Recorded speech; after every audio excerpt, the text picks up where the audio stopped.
maskaxdii dunidu malaasan mawjadaheeda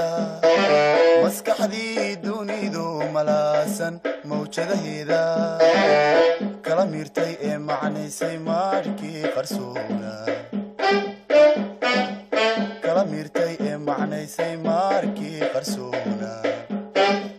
are starting grade 9, unit 2. In grade 9, in unit 2, you find that the lion pretends to be dead. It is a story about the lion. So this story is about the lion and the hare and the other animals.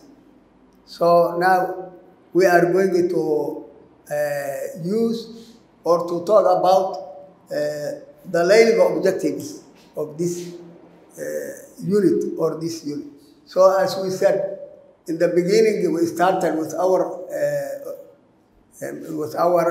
topics, or we started with speaking and listening, which the book consisted. Now before it, these are the objectives that we are going to achieve for this unit. By the end of the lesson, or for this lesson, by the end of the lesson, the learner should be able to show control of the pronunciation of the words in the text. The student is going to read a text. So this text, the teacher will control how the students pronounce the words that they are reading in the passage. Also, demonstrate ability to give appropriate responses. The way the students' responses when they are asked or when they are discussing, in groups, also they have to demonstrate or appropriate responses. The other one, organize idea through interactive practice. They organize the idea, they come to, and they interact, they sit together and they make some interactions and they practice, some conversation. So these are the objectives of this unit or this lesson. Methodology that we are going to use. For example, number 1, here the methodology asks the learners to look at the image. There is a picture of a lion. You will find it. There is a picture of the lion in this unit. So the students are asked to look at the image of this picture. How this picture looks like. Maybe there is a lion. So this lion, they describe, they tell what they see. Okay. Some of them may say the lion is very huge. It is very big. The lion can also got a hair. It is a strong animal.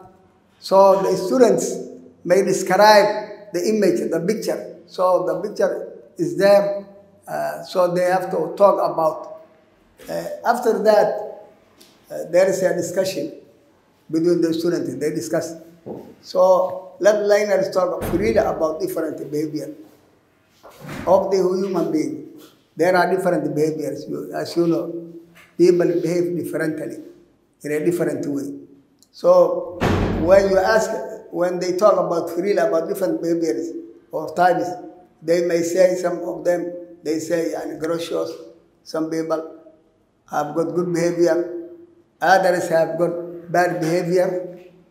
Others may have, socially unacceptable behavior. Some behaviors are not accepted in our society. For example, we are Muslims. If some people pretend in a Christian way, or if they dress in a bad way, people will not accept it. So they may talk about different kinds of behaviors, where some of them are good, others are bad, or socially unaccepted, which are not, people will not accept it. Some behaviors are, no one accepts it, because the way they have dressed different in the environment. Also, they identify themselves with the possible answers. What are the possible answers that they are bringing? The students may bring these answers. Some may say kind. Some behaviors, some people are very kind. Others are ruthless, others are rude, others are kind. Some of them are deceptive, some of them are generous, some of them are gallows.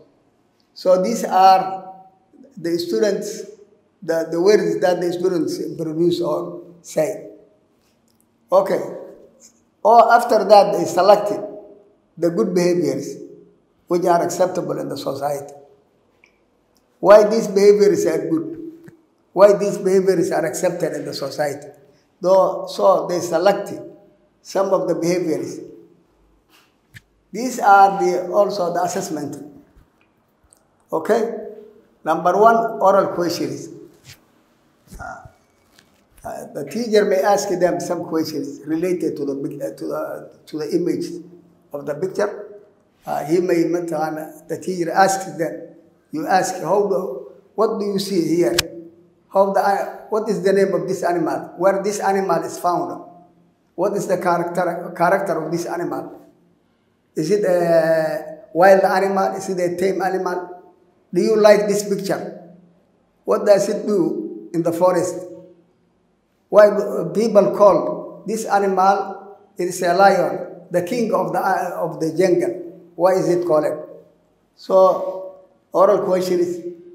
At the same time, pronunciation exercise. The teacher will know the pronunciation test, the exercise, when they are talking, when they are discussing. Also give appropriate responses. The students are giving some appropriate responses for this. These are the assessment, observation, how many words, idea, or sentence learners produce. Teacher is observing it. How many words has he got from here? Because we have got a lot of words here, gracious, good behavior, bad, socially unaccepted, rude, kind. So the teacher will observe and we will see the sentence, the words that, and the idea and the sentence the learners provide. Are there people who do something in order to deceive or cheat others? So these are the questions. The students will also discuss. They tag if there are some people who have they saw in the society. Maybe they went to the markets and they saw and they discovered that some people who are cheating or deceiving others. So the teacher they are asking why these people are deceiving, and the results are wrote. What are the results? The students come from them. Okay, the other one is, the other step is, so this picture is an activity. It's an activity for the students. Some teachers, we saw, they see the picture and they neglect it. They don't use at all. But it is an activity which related to the speaking and reading. Now we have also, as we said, reading comprehension. When the students are reading a passage and they answer the questions. This is the objective. There is a passage. We have, this passage is about a lion, as we said. The lion which pretended to be dead. This lion invited, and as you will see, invited all the animals in the jungle, and he told his wife, tell the animals that I am dead. The reason it was fooled, the rat fooled him many times.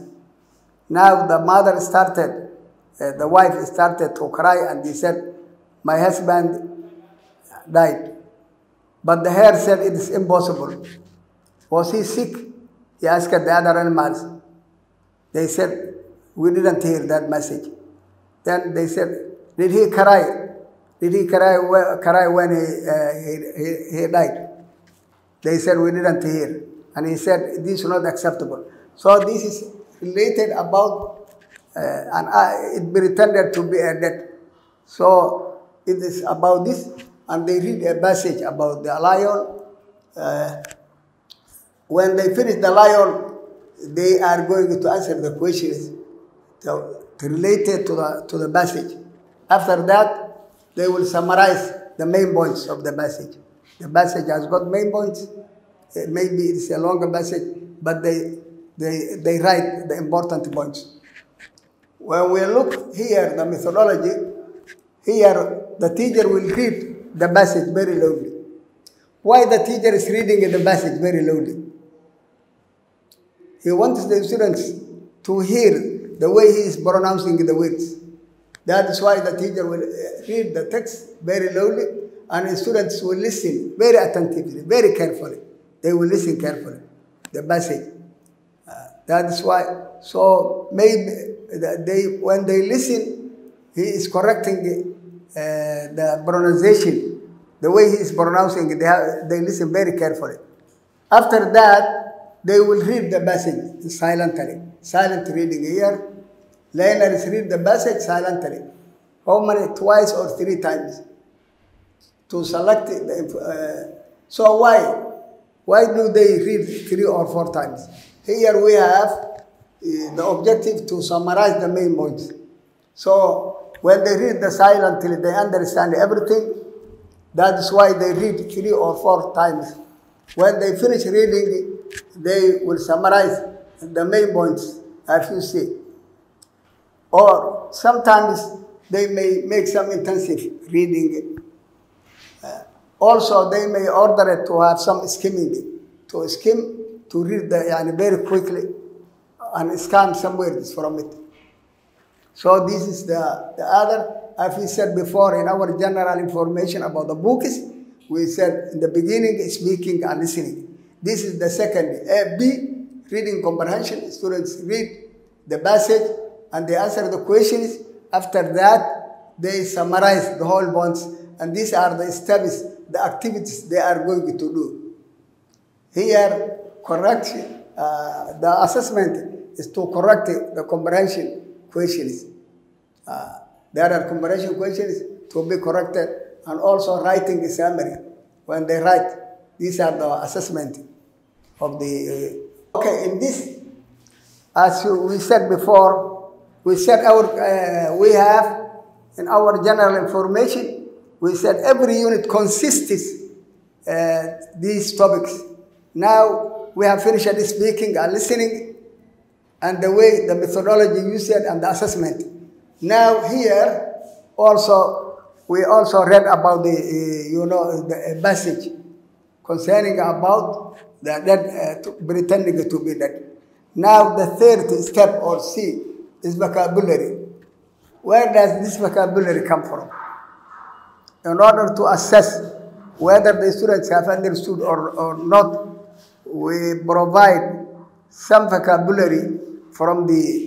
You have to provide some vocabulary to be filled from the topic or from the passage. Now we can see, give the meaning of words and phrases used in the text. They may be asked some words to bring their meaning. We give them what is the meaning of that word. So this is also coming from the text, from the passage. Or either they use words from the passage to correct the sentence of their own. They make some words and they construct these words using their own words or their own sentences. Here, the methodology is defined based on what is read. The students are defining it.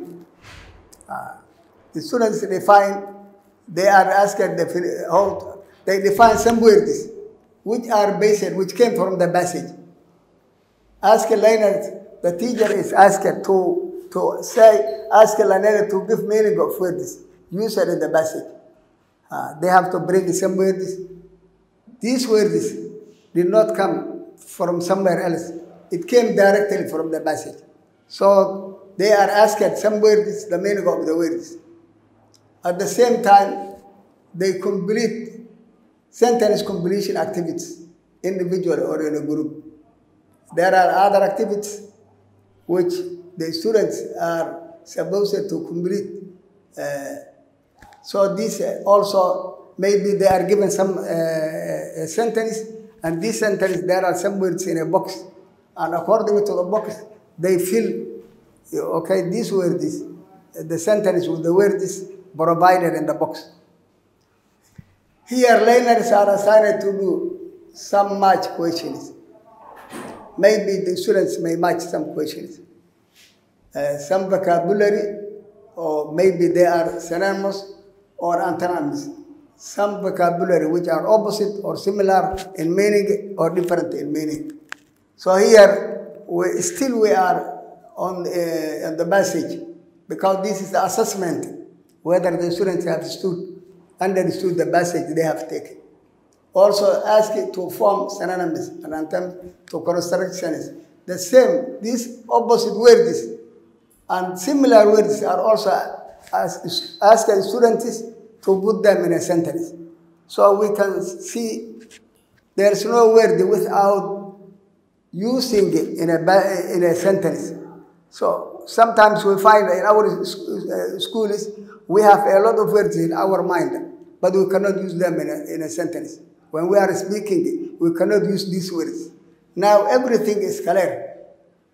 All the words, or most of the words in the passage, are used according to the techniques they are given here. We have also grammar. It is the grammar also. We said that in our general information of the books, we have also grammar. Here in grammar, we have show understanding of the parts of speech. We have parts of speech, as we said. These parts of speech, how many parts of speech do we have? As we said, we have 9 parts of speech. We have verbs, we have adjectives, we have exclamation mark, we have pronoun, we have nouns. All these are the parts of speech. So the students illustrate different between these in a sentences, the parts of speech.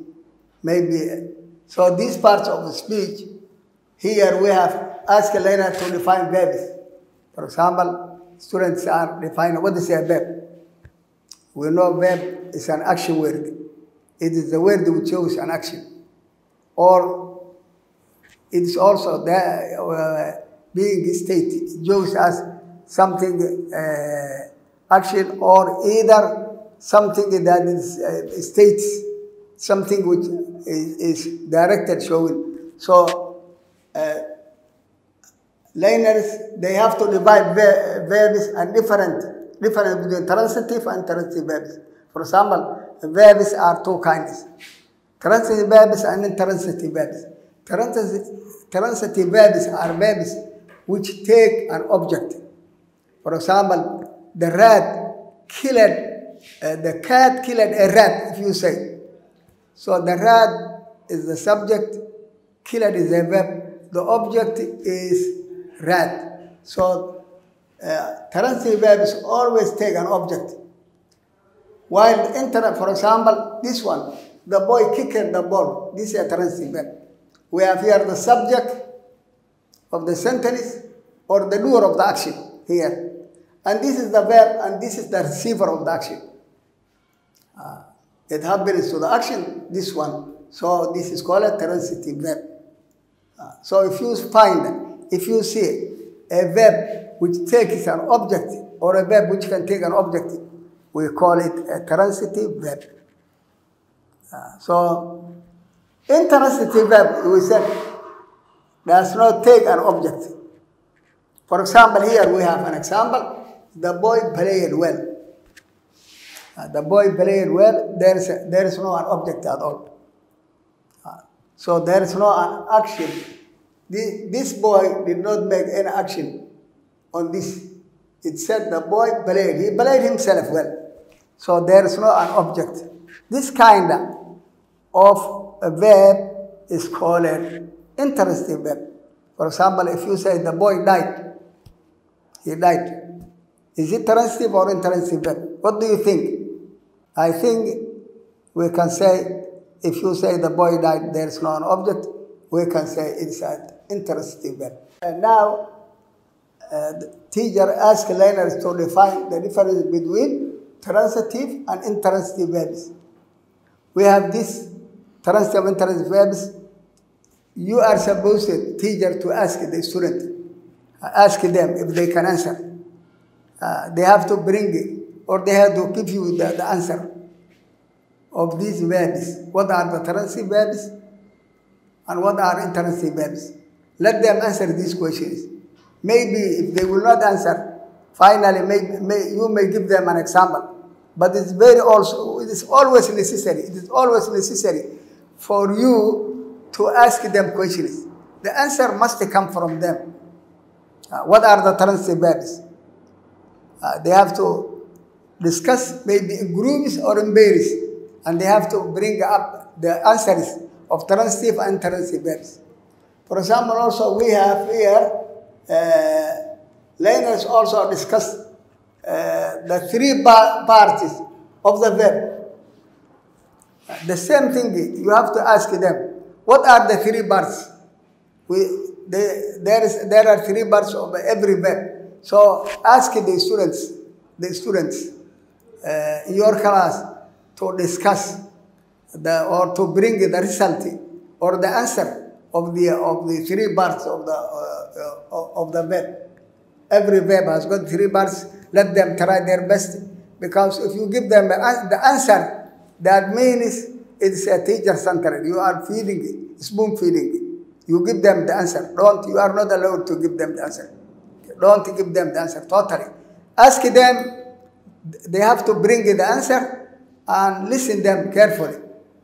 And finally, you have to answer. Give them some examples if they cannot bring the answer totally.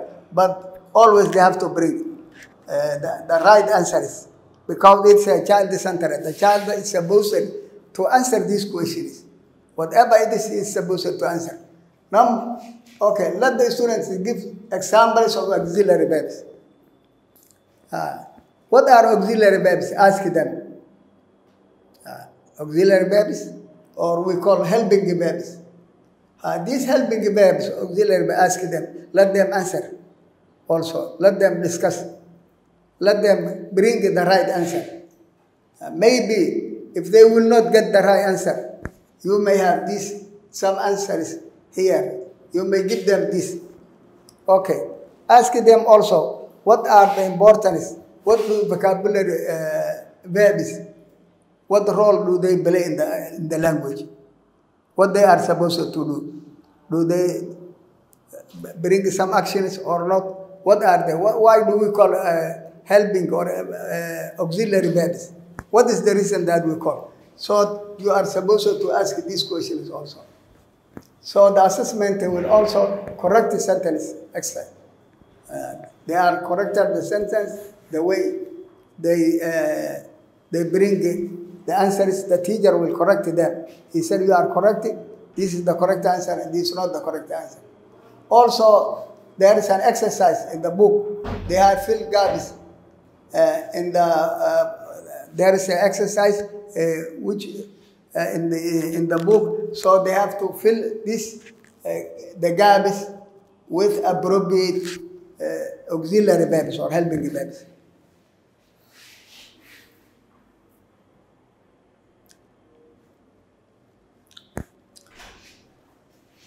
Also, we have a literature here. Yes. Complete a table on the web.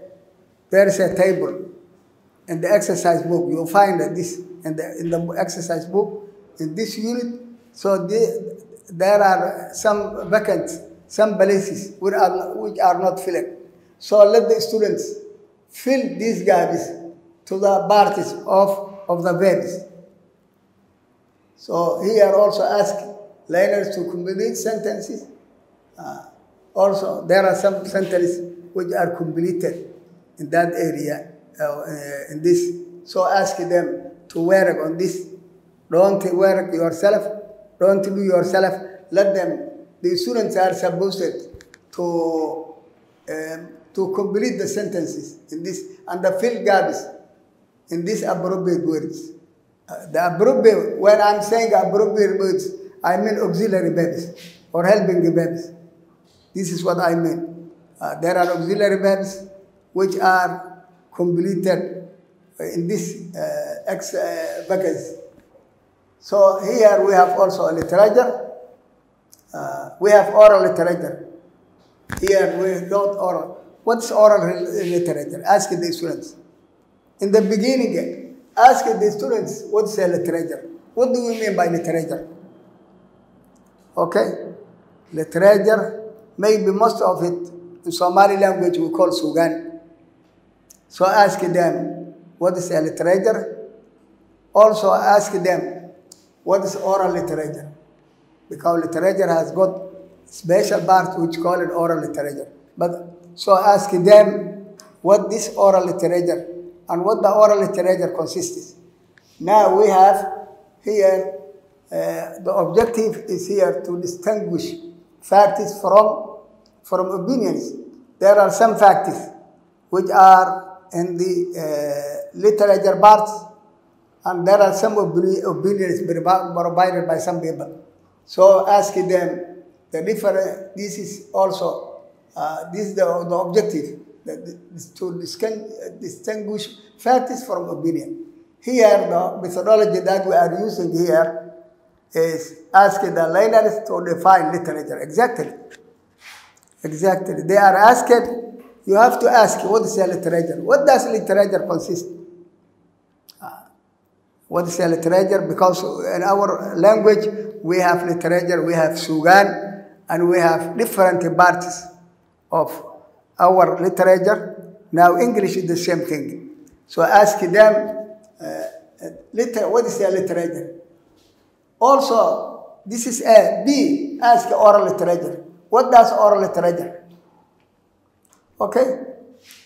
What does oral literature? Here we have also asked the right to participate. These are the parts of a literature. So ask them. We have some parts of literature. Oral literature, special oral literature, which consists recitation, narration, performance, research methods, composition, completion. Ask this. Each one asks you, what is it? For example, when you take recitation, narration, they have got different meaning. So these are parts of oral literature. So you are to ask it one by one, or in a group, or in a pair. After they finish the exercise, try, if they cannot answer some of the questions, try to help them. Ask them to explain. Also, we have a proverbs. As you know, proverbs is a part of literature. But there we have also, in this unit, we have some proverbs. So ask the students to explain the meaning of these proverbs. Let them sit in groups and discuss the proverbs. For example, East and West home is the best. What is the meaning of that proverb? They have to discuss this proverb.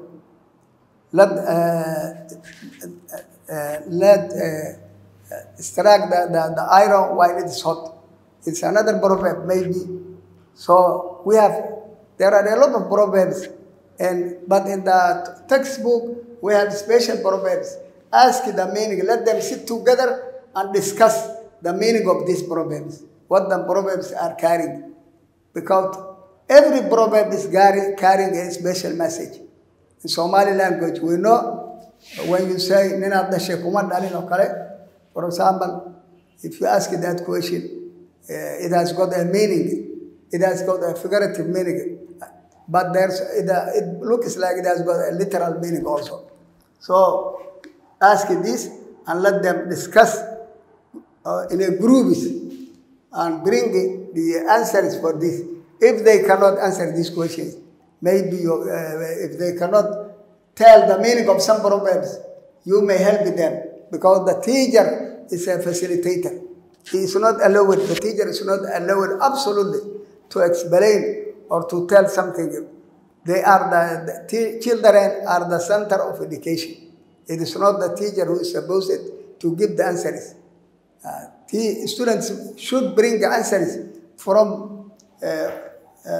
You have to get the answer from the students. So here, the assessment here is understanding of proverbs. You can know whether they have understood of proverbs, finding the meaning of the given proverbs. So the teacher may assess them if they understood, if they can tell the meaning of these proverbs. Clear?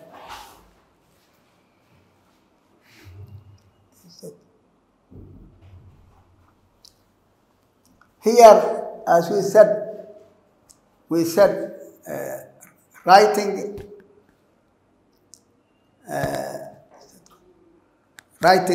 also in here, in this topic, it ends with a writing. As we said, in the general information of the books, we said writing is the last one. So in every unit, you find that. This is unit 2. Let the unit 2 pretend to be dead. You can see now here, you can see this student also is, the unit is ending up with a writing exercise. Now here it says objective, write a descriptive essay that meets the conventions and the mechanics of a good writing. The students are going to write a descriptive essay. So when they write, let the students use one topic from the writing passage. There is a passage. This passage is the one we have taken now. Let the animal, let the lion, pretend the lion to be dead. This is what we have taken. Now the students are going to take an essay. So let them write from the passage itself. We have 2 topics. These 2 topics, one of them is saying lion pretends to be dead. Write either an essay describing what you think the animal will do to lion, the animals. Yes. When the lion dead, I'm going, his wife said the lion has dead. They asked many questions. So what are these? What did the animals finally do? Did they went and visited him, or what did they do? So this is one of the topics that the student is going to write. Write either, there are 2 topics. One of them is an essay describing what you think the animals will do to the lion and his wife. When they got found out what has happened, or came to know what has happened, the animals, what did they do finally? If they saw, the student will write according to what they have taken, and using their imaginations, they will write what they think is going to come. From everyone will think that I'm thinking this, things will end like this. So this is one of the topics. The other topics, write a story with the title of Pretenders are worse than murderers. Do you know murderers? Murderers are the one who kills the people. So he's saying pretenders, people who are pretending are worse than the martyrs. The ones who kill the people are worse than those people who are pretending to be.